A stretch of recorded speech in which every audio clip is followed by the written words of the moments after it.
Assalamualaikum. Hello and welcome to Sarusama Official. In this video series of lecture, we will discuss about Stokes theorem, what is actually Stokes theorem, and what is tangential and normal component of velocity and tangential and normal component of acceleration. And we will also discuss what is position vector and resolution of vector and many other concepts. So let's begin our discussion. सबसे पहले आज हम discuss करते हैं Stokes theorems क्या। आप लोग handout से देख लीजिएगा, वेक्टर की बुक में वेक्टर मैकेनिक्स की कौन सा मॉड्यूल है, मैं साथ में मेंशन कर दूंगा नीचे। सो स्टोक्स थ्योरम की स्टेटमेंट पढ़ते हैं। एफ कोई भी differentiable continuous vector point function है। एफ कोई भी continuous differentiable vector point function है, ठीक है। और एस से एक हमारे पास सरफेस है जो कि ओपन सरफेस है, ठीक है, एक कर्व के ऊपर, ठीक है, या उसके ऊपर एक कर्व सी है, ठीक है। जब भी हम लाइन इंटीग्रल हमने पढ़ा है पहले, ठीक है, उसकी वीडियोस में मैं कुछ अपलोड करूँगा। एफ वेक्टर का डॉट प्रोडक्ट लेंगे डी आर, ठीक है, आर यहाँ पे वेक्टर है, ये लाइन इंटीग्रल है। लाइन इंटीग्रल से सरफेस इंटीग्रल की तरफ जाएंगे तो हमारा स्टोक्स थ्योरम वेरीफाई होगा। देखें, लाइन इंटीग्रल हम जानते हैं एफ वेक्टर का डॉट प्रोडक्ट डी आर के साथ, ठीक है। सो सी से, ठीक है, कर्व। सो यहाँ पे सरफेस इंटीग्रल में जब इसको कन्वर्ट किया हमने, so curl of F dot unit vector n d s, ठीक है, इसके बराबर ही आंसर आएगा। अब हम देखते हैं कि एस कोई भी एक सरफेस, इसको ग्राफिकली समझते हैं, ठीक है। एन यहाँ पे एक यूनिट नॉर्मल वेक्टर है किसी पॉइंट सरफेस पे, कोई भी यूनिट वेक्टर एन है, ठीक है, which is drawn in the way in which the right handed screw would move, ठीक है। वो इस तरह कैसा ड्रा किया जाएगा, राइट हैंडेड स्क्रू मूव होगा और रोटेट होगा in the sense of description of C, ठीक है। अब ये क्या कह रहा है, इसको फिक्स से अच्छे से क्लियर करते हैं। हमारे पास कोई भी एक सरफेस है, ऐसे एक ओपन सरफेस है, ठीक है, सरफेस ऐसी भी हो सकती है, सॉरी ये ऐसे ऐसे कोई भी ओपन सरफेस हो सकती है, ठीक है। सो सही तरह बनी नहीं है। सो आप देखिए सरफेस क्लोज सरफेस है, ठीक है। अब देखिए सरफेस के लॉन्ग जो बाउंड्री है वो इसकी कर्व है, ठीक है। सरफेस के लॉन्ग जो बाउंड्री है वो इसकी कर्व है। कर्व की जो डायरेक्शन होगी ना, जो एन यूनिट वेक्टर है कर्व की डायरेक्शन पे होगा। कर्व की डायरेक्शन अगर एंटी क्लॉकवाइज होगी, जैसे कि एंटी क्लॉकवाइज है, सो एन यूनिट वेक्टर भी अपवर्ड होगा, ऊपर को होगा, ठीक है। इन केस अगर एन यूनिट वेक्टर डाउनवर्ड होगा, सो जब कर्व की डायरेक्शन क्लॉकवाइज होगी। सपोज इसकी सिंपल एग्जांपल सकते हैं, वाटरमेलन है, उसको आप अगर सेंटर से कट कर दे, सो उसका जो एरिया होगा वो उसका कर्व होगा, बाउंड्री जो होगी लेयर होगी, और उसके अंदर जो होगा वो उसकी सरफेस होगी। इन केस अगर अब ये कह रहा है कि एन एक यूनिट नॉर्मल है किसी पॉइंट एस पे, ठीक है। अब एन एक यूनिट नॉर्मल वेक्टर है किसी पॉइंट एस पे, ठीक है, is drawn in the way in which the right handed screw would move and rotated in the sense of curve, ठीक है। अब हम देखते हैं व्हेन वी अप्लाई, देखें हम लाइन इंटीग्रेशन अप्लाई करते हैं किसी वेक्टर फंक्शन को किसी भी कर्व पे, तो हमारे पास सरफेस इंटीग्रल आता है, ठीक है, ये बात है। लेकिन बेसिकली अब स्टोक्स थ्योरम की स्टेटमेंट हमें समझ आ गई है। अब हम आगे डिस्कस करते हैं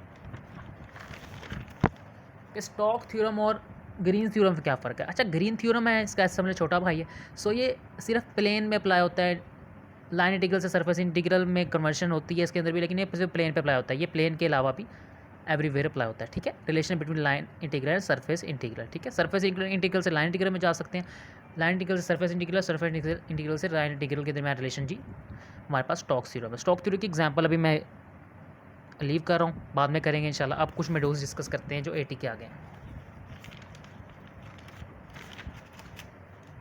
सबसे पहले मॉड्यूल करते हैं 80, ठीक है। मॉड्यूल 80 में हम 4 से 5 डेफिनेशन को देखेंगे। स्पेस क्या होता है, ठीक है। स्पेस मतलब कोई भी पॉइंट होगा, कोई भी डायरेक्शन होगी, किसी चीज़ की पोजीशन होगी, किसी चीज़ की डिस्प्लेसमेंट होगी। डिस्प्लेसमेंट मतलब shorter distance between two point, ठीक है, या लेंथ होगी। लेंथ है तो उसका यूनिट भी होगा, ठीक है, लेंथ का यूनिट होगा मीटर, ठीक है। सो यहाँ पे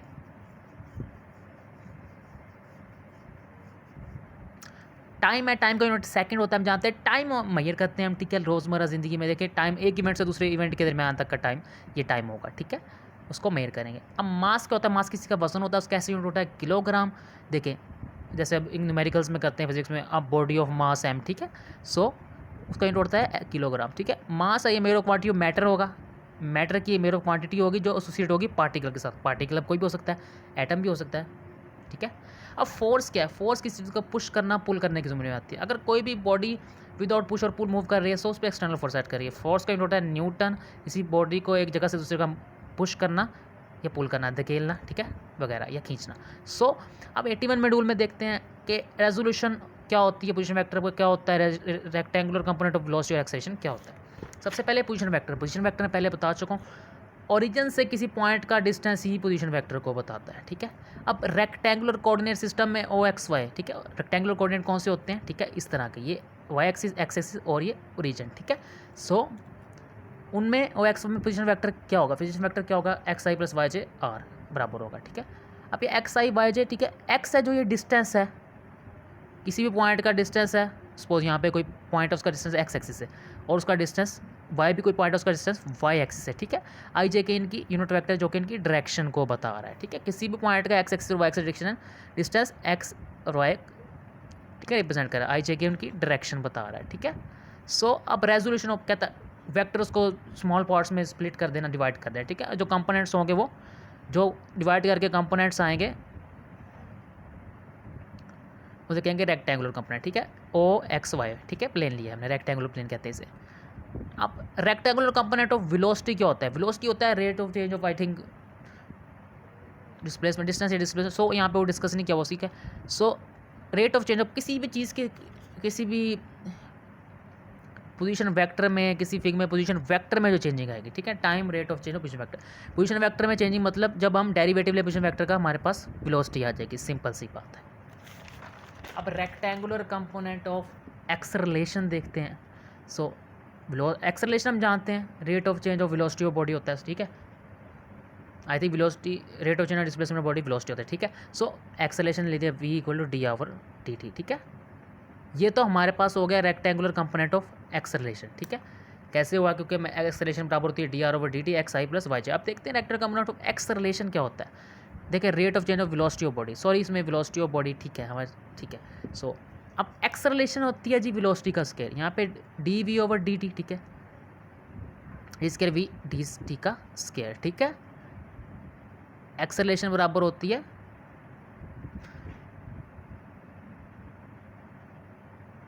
वेलोसिटी का स्केयर, ठीक है। सो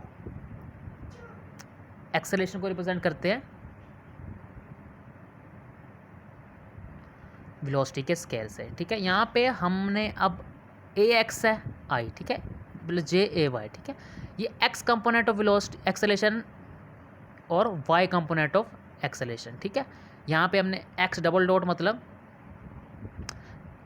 वेलोसिटी का जब स्केयर होगी एक्सेलरेशन, तो यहाँ पे अगर सिंपल देखें तो डी स्केयर आर और डी टी का स्केयर हो जाएगा, D square R D T का स्केयर हो जाएगा। तो इधर भी जब सेकंड डेरिवेटिव लेंगे एक्स के टू डॉट आ जाएंगे, यहाँ पे सेकंड डॉट, ये वेलोसिटी के कंपोनेंट अलोंग एक्स एक्सिस और वाई एक्सिस रिप्रेजेंट कर रहा है, सॉरी एक्सेलरेशन के rectangular component along X axis and Y axis represent कर रहा है, ठीक है।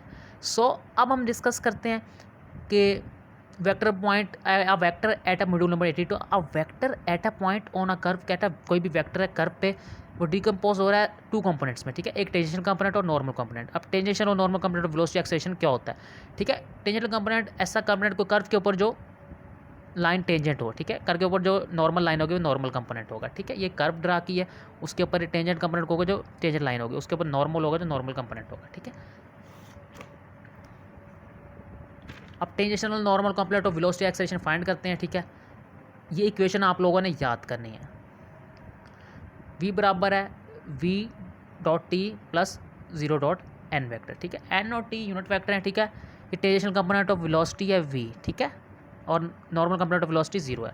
सो अब यहाँ पे मैं इसको प्रूव इसलिए नहीं करा रहा क्योंकि पेपर में प्रूव आई थिंक नहीं आएगा, शॉर्टेज ऑफ टाइम, क्योंकि मॉड्यूल्स काफ़ी रह गए हैं हमारे, तो इसीलिए मैं अब यहाँ पे थोड़ा शॉर्ट कर रहा हूँ। और टेंजेंशियल और normal component of velocity acceleration क्या होगा, D V over D T, ये टेंजेंशियल कंपोनेंट ऑफ एक्सेलरेशन है, वी स्केयर रो ऊपर एन, ये नॉर्मल कंपोनेंट ऑफ एक्सेलरेशन है। सो ये आपने वैल्यूज़ याद रखनी है, ये टेंजेंशियल कंपोनेंट ऑफ एक्सेलरेशन है, ये नॉर्मल कंपोनेंट ऑफ एक्सेलरेशन है, और normal component of velocity zero है और tangential component of velocity V है, ठीक है।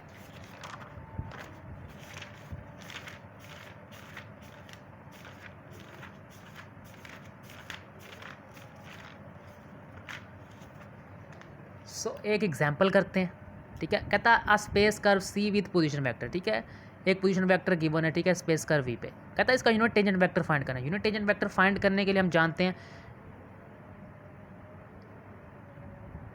Tangent vector